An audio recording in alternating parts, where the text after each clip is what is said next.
এতিয়া আমাৰ প্ৰয়াস ৱেলফেয়াৰ ফাউণ্ডেশ্যনৰ তত্বাৱধানত ৱাবা আৰু IABBFৰ অধীনত Nagaon district body building and fitness এছ'চিয়েশ্যনৰ তত্বাৱধানত আমি অহা 15 ডিচেম্বৰ 2024 তাৰিখে এই প্ৰতিযোগিতা অনুষ্ঠিত কৰিম বুলি ভাবিছোঁ আৰু ইয়াত সমূহ প্ৰতিযোগীসকলক যোগদান কৰিবৰ বাবে অনুৰোধ জনালোঁ আৰু লগতে সমূহ ৰাইজৰ সহযোগিতা মই কামনা কৰিছোঁ।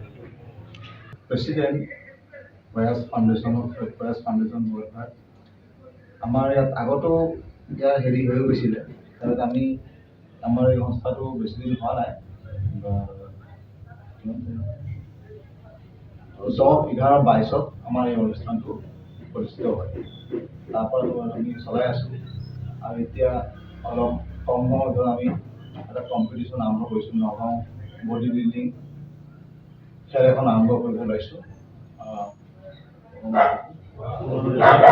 অহা 15 ডিচেম্বৰ 2024 খেলখন অনুষ্ঠিত ভূঞাপতি বজাৰ প্ৰাংগণতে হ'ব।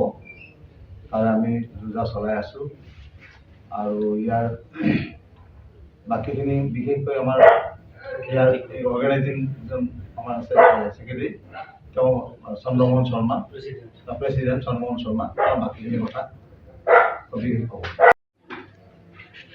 আমি যোৱা ইংৰাজী 10-12-2022 চনত স্থাপিত হোৱা আমি ভূঞাপতিৰ সমূহীয়া যিসকল উদ্যমী যুৱক, সেই যুৱকসকলকে কেন্দ্ৰ কৰি ভূঞাপতিৰ কেন্দ্ৰত কেন্দ্ৰিক যিসকল সদ্ভাৱ ব্যক্তি, সেই সকলোৱে লগ লাগি আমি প্ৰয়াস অনুষ্ঠান গঢ় দি উঠাইছিলোঁ সকলোৰে প্ৰচেষ্টাত। অদম্য প্ৰচেষ্টা আৰু উৎসাহৰ ফলত প্ৰয়াস ফাউণ্ডেশ্যনে আজি বৰ্তমানৰ এই অৱস্থাটো আপোনালোকৰ সন্মুখত দেখা পাইছে। আমি ইতিমধ্যে সমাজৰ বিভিন্ন দৃষ্টিকোণ লক্ষ্য ৰাখি সমাজখনৰ পৰা ব্যাধি নিৰ্মূল কৰিবৰ কাৰণে আমি বিভিন্ন পদক্ষেপ হাতত লৈ আহিছোঁ। আমাৰ এই অনুষ্ঠান প্ৰয়াসৰ আচল উদ্দেশ্যই হৈছে সমাজত হৈ থকা ব্যাধিসমূহ নাইকিয়া কৰা। সেই ব্যাধিসমূহ নাইকিয়া কৰিবৰ কাৰণে আমি সকলোৱে চিন্তা চৰ্চা কৰি এটা কথা প্ৰথমতে উপলব্ধি কৰিছিলোঁ যে আমাৰ সমাজত ড্ৰাগছৰ যিটো প্ৰভাৱ চলিছে, তাৰ ফলত যুৱ প্ৰজন্ম সম্পূৰ্ণ ধ্বংসৰ স্তূপত পৰিণত হৈছে। আৰু সেই উদ্দেশ্যে আমি যোৱা বছৰ ক'ভিডৰ পিছতে আমি প্ৰথম পদক্ষেপ হিচাপে এটা ল'লোঁ। আমি এটা কেম্পৰ দ্বাৰা ড্ৰাগছৰ সজাগতা সোঁৱৰণি সভা এখন অনুষ্ঠিত কৰিলোঁ এই ভূঞাপতি বজাৰ প্ৰাংগণতে। আৰু তাত উপস্থিত আছিল আমাৰ মাননীয় নগাঁও জিলাৰ আৰক্ষী অধীক্ষক মহোদয়, কেন্দ্ৰ কৰি নগাঁৱৰ বিশিষ্ট ব্যক্তিসকল উপস্থিত আছিল। আৰু তাত বিনামূলীয়াকৈ কেনেকৈ ড্ৰাগছৰ কবলৰ পৰা উদ্ধাৰ কৰিব পৰা যায়, বিভিন্ন ধৰণৰ চিকিৎসক তাত উপস্থিত আছিল, তেওঁলোককো আমি নিমন্ত্ৰণ কৰিছিলোঁ। তেওঁলোকে আহি পেলাই সেই অনুষ্ঠানৰ যোগেদি প্ৰায় 200ৰো অধিক ড্ৰাগছত আসক্ত যুৱকক উদ্ধাৰৰ কাৰণে চেষ্টা চলাই ঔষধ বিতৰণ কৰিছিল আৰু বৰ্তমানলৈকে সেই চেষ্টা অব্যাহত আছে। তাৰপিছত আমি পদক্ষেপ হিচাপে ল'লোঁ চিত্ৰাংকন প্ৰতিযোগিতা ইতিমধ্যে আমাৰ হৈ গৈছে। মই আগতেই কৈছোঁ যে আমাৰ মুখ্য উদ্দেশ্য হৈছে সমাজক কিবা এটা আমি প্ৰদান কৰোঁ, আমাৰ সেইটোৱে প্ৰয়াস আৰু সেই অনুষ্ঠানটোৰ মূল লক্ষ্যই হৈছে প্ৰয়াস। গতিকে সমাজৰ ব্যাধিসমূহ নিৰ্মূল কৰিবৰ কাৰণে আমাৰ শৰীৰ চৰ্চাটো এটা অতিপাত প্ৰয়োজনীয় বস্তু।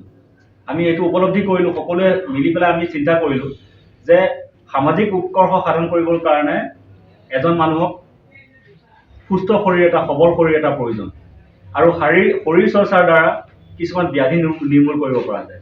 আৰু সেই উদ্দেশ্য হাতত ৰাখি পেলাই আমি অহা ইংৰাজী 15 ডিচেম্বৰ তাৰিখে দিনজোৰা কাৰ্যসূচীৰে আমি ভূঞাপতি বজাৰ প্ৰাংগণত মিষ্টাৰ নগাঁও বডি বিল্ডিং প্ৰতিযোগিতা আমি আয়োজন কৰিছোঁ।